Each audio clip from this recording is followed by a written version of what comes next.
گھڑا سورائی بھی کوئی بھی نہیں رکھتے. جب کیا حال تھا ہوں گا. خیر وہاں پہ چھوڑ دے کے آ گئے. مخدوم صاحب اپنے پیر کی خدمت میں آ گئے. 2 دن گزر گئے, تیسرا دن ہو گیا. تیسرے دن بولے ارے مخدوم اس کو لایا تھا نا, مر جائیں گا لا چشتی چمن میں کہیں کو چھوڑ کے آیا, بھکا مار دیا, کہیں کو چھوڑا, بھکا مارنے چھوڑا, وہاں پہ کچھ کرا انتظام. جی جی جی جی نکل گئے, جا کے پکڑ کے لایا. ایسے بول رہے ہیں حضرت. آئے مرید ہوئے. جو ہمارا طریقہ ہے مرید کے بعد مراقبے میں توجہ میں بٹھانا, یہ وہ سب گزر گیا. بولے اس کو کھانا کھلاؤ, اس کو کھانا کھلائے. مسجد میں لے آ کے چھوڑو محلے کی. چل 1125 بار قل واللہ پڑھو. غریب نواز کے پیر پڑھائے تھے 1000 بار, وہ آج بھی ہمارے پاس وہی معمول ہے. 1125 رات میں پڑھے. صبح ہوئی اور کچھ دن رہے, پڑھتے رہے. مسجد میں رہے نا, گھر میں آنا تو کتنے دن, کئی دن بولے, وہ دن کا مقرر نہیں بولے, اتنے دن رہے بول کے. اس کے بعد بولے والد صاحب ہمارے, ان کے پیر و مرشد, ہمارے پیر و مرشد بولے عبد القادر نام تھا, سید عبد القادر ان کا. ارے صوفی جا مسجد کو جا کے نماز پڑھ کے آ, فجر میں جا جلدی جا, نماز کا وقت ہو گیا. بھاگے نماز پڑھنے. یہاں کمرے میں صوفی بولے, وہاں نماز پڑھے بعد سلام علیکم صوفی صاحب, سلام علیکم صوفی صاحب. پورے لوگ صوفی شروع کر دیے مسجد میں پورے. انہوں نے بولے ہیں میرے کئی صوفی بول رہے ہیں, میرا نام صوفی ہے. اتنے حضرت وہاں کمرے میں بولے تھے. جب سے صوفی پڑھ گیا تو آج بھی ان کا نام صوفی ہے, صوفی سید عبد القادر. چلیے ایک عرصہ گزر گیا. وہ مرحلوں کی بات بھی ہے, ذکر ہے. اب جو نادر سے نادر بات بولنے جا رہا ہوں, انہوں نے بتایا کہ 1953 میں وہ یا 54 میں یہاں سے انڈیا سے پاکستان منتقل ہوئے اپنی والدہ کے ساتھ. ان کی شادی ہو گئی تھی, ان کی بیوی تھی. بہر کیف یہاں سے بچہ تھا نہیں تھا, وہ کیا معلوم. ابھی بڑے بیٹے کا انتقال ہوا, آج 30واں ہے شاید. چنانچہ وہ پہلے اجمیر شریف گئے, اجمیر شریف میں زیارت کر لیے. اپنے پیر و مرشد ذبیح اللہ شاہ صاحب وہاں موجود تھے, ان کے پاس جا کے معروضہ کیے کہ حضرت ہم پاکستان جانا چاہتے ہیں, آپ کا کیا حکم ہے؟ تو بولے ٹھیک ہے جاؤ پاکستان جانا, لیکن فوج میں پانی پلانے کی نوکری کرنا, دوسری نوکری نہیں کرنا. یہاں تک تو آپ کو معلوم ہے. منتقل ہو گئے. وہ کھوکرا پار کے راستے سے جاتے تھے, اب تو راستہ بند ہے. وہ چلے گئے. جانے کے بعد جدوجہد, بھاگ دوڑ, نوکری کی تلاش. تھوڑے دن کے بعد کوئی ان کو بتایا ویکنسی ہے, فوج میں پانی پلانے کی نوکری ہے, پانی کی نگرانی کرنا ہے ریزروائرز کی. کوئی فوج میں انہوں قبول کر لیے, زندگی بھر وہ نوکری کریں. اور جب یہ فرمایا کہ جاؤ فوج میں پانی پلانے کی نوکری کرنا, پھر فرمایا قرآن کی تلاوت کرو.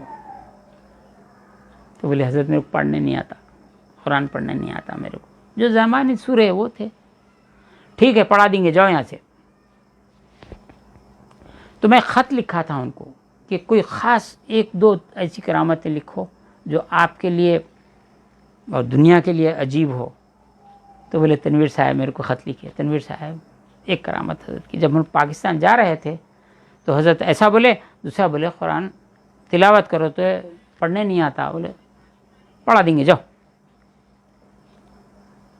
تو جب وہاں منتقل ہو گئے, نوکری مل گئی, لائف سیٹل ہونے لگ گئی, تو بولے حضرت میرے کو بولے تھے قرآن پڑھو بولے تھے, اب ایک مول صاحب کو ڈھونڈنا چاہیے. اس دن میں 2-4 لوگوں کو بولا کوئی قرآن پڑھاتے تو بولو, میں پڑھنا چاہ رہا ہوں. اس رات سے ذبیح اللہ شاہ صاحب میرے خواب میں آ کے پوری قرآن پڑھائے. ہر روز آتے تھے اور قرآن پڑھاتے تھے. میں ویسا پڑھا صاحب قرآن, کیا بات ہے. میں یہ واقعہ بولا ہی نہیں کسی کو, حالانکہ لوگ کیسی بات پہنچاتے رہتے. ہمارے کو موقع بھی نہیں ہوا ایسا. آج ان کا 2004 میں ان کا انتقال ہوا, تو آج 2021 ہے. آج ان کی فاتحہ چل رہی ہے, لوگ موجود ہیں.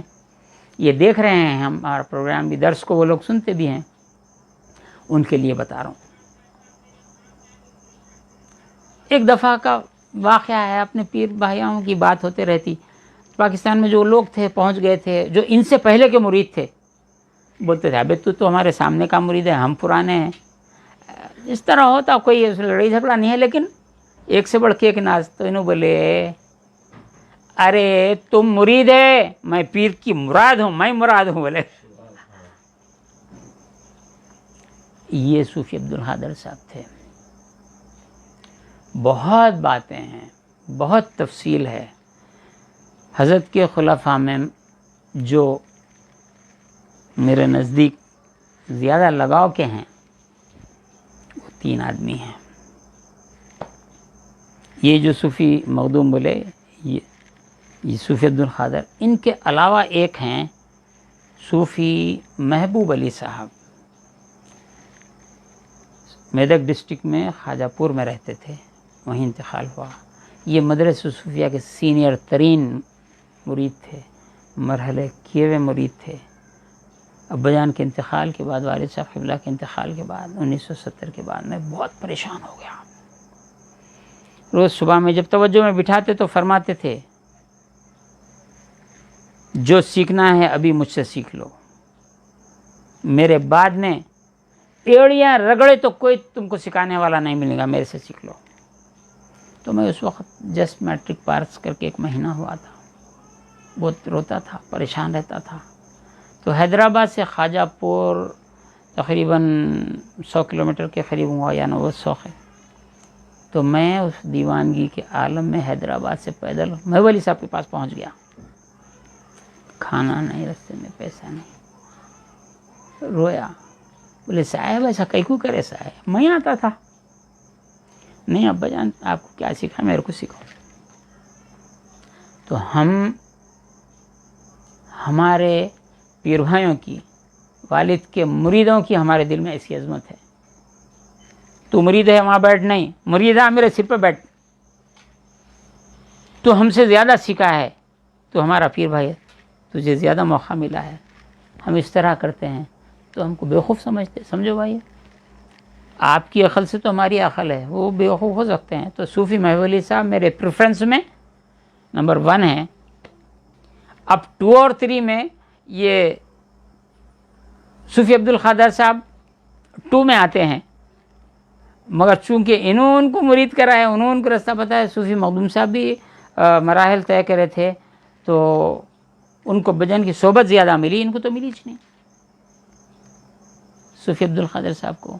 اب لاسٹ وقت بھی ہو گیا، لاسٹ واقعہ، جب حضرت والد صاحب قبلہ 23 رجب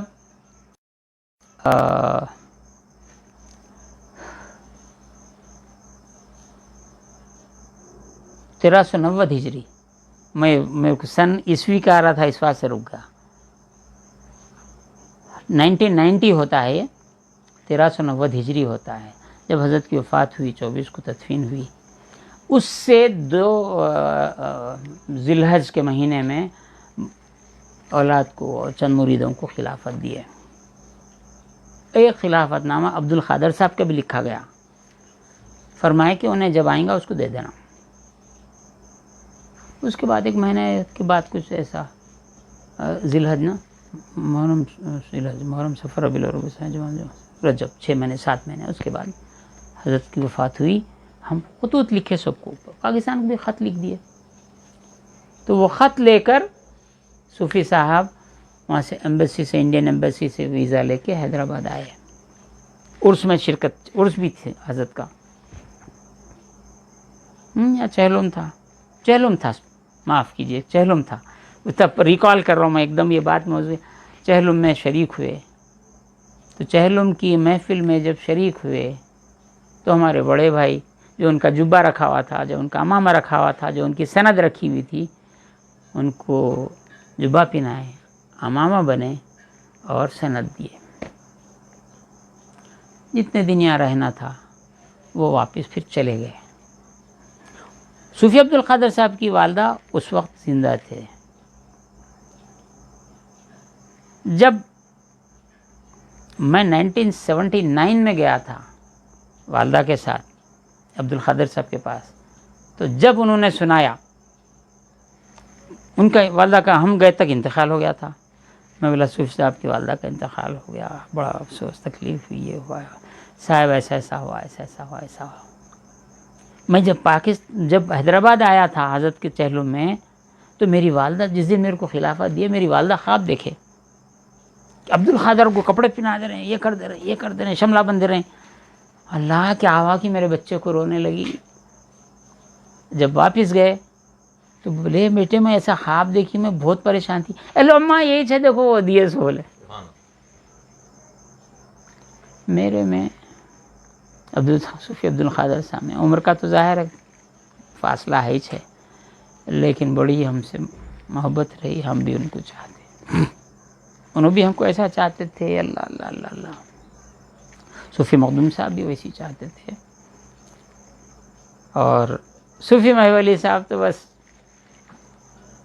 اگرچہ سلسلہ زیادہ نہیں پھیلا، حضرت کے وصال کے 5-6 سال کے بعد ان کی وفات ہو گئی. تو صوفی عبد القادر صاحب ریاضت ان کی، پہلا مرحلہ لوگوں نے 40 دن میں، کبھی 2 مہینے میں کیا، انہوں نے 8 دن میں کیا. ان کی کیفیت لکھ کے بتایا، صاحب مرحلوں کی کیفیت ہے، حضرت لکھ کے بھیجو بولتے تھے، بتاتے چلے گئے. بہرحال 2004 میں حضرت کی وفات ہوئی صوفی عبد القادر صاحب کی. اور وہاں پہ کراچی میں PNT کالونی ہے، بہت وسیع مسجد ہے، اس مسجد کے صحن میں وہ لوگوں نے اجازت دی، وہاں دفن کیا گیا. جب میں ایک بار صوفی عبد القادر صاحب کی قبر پہ ٹھہرا ہوا تھا، فاتحہ پڑھ رہا تھا، تو آپ اس کو لفظ کشف بھی کہہ سکتے ہیں. کشف، کھل جانا، راز کا کھل جانا، پردہ ہٹ جانا، مطلب کا معلوم ہو جانا. جب فاتحہ پڑھ رہا تھا خیال آیا، جس مٹی سے اللہ بناتا ہے پھر اسی مٹی میں پلٹ کے جاتا ہے. اب فاتحہ پڑھتے پڑھتے خیال آ رہا کہ اللہ اسی مٹی میں منتقل کرتا ہے.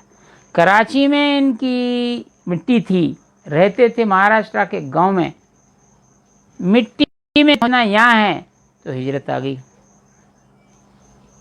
اللہ مٹی تک کیسا پہنچاتا ہے. پھر سوچا یا اللہ، جس وقت پارٹیشن ہوا، ہزاروں لوگ بارڈر پہ مارے گئے، ٹرینوں میں مارے گئے، ختم ہوتا رہا،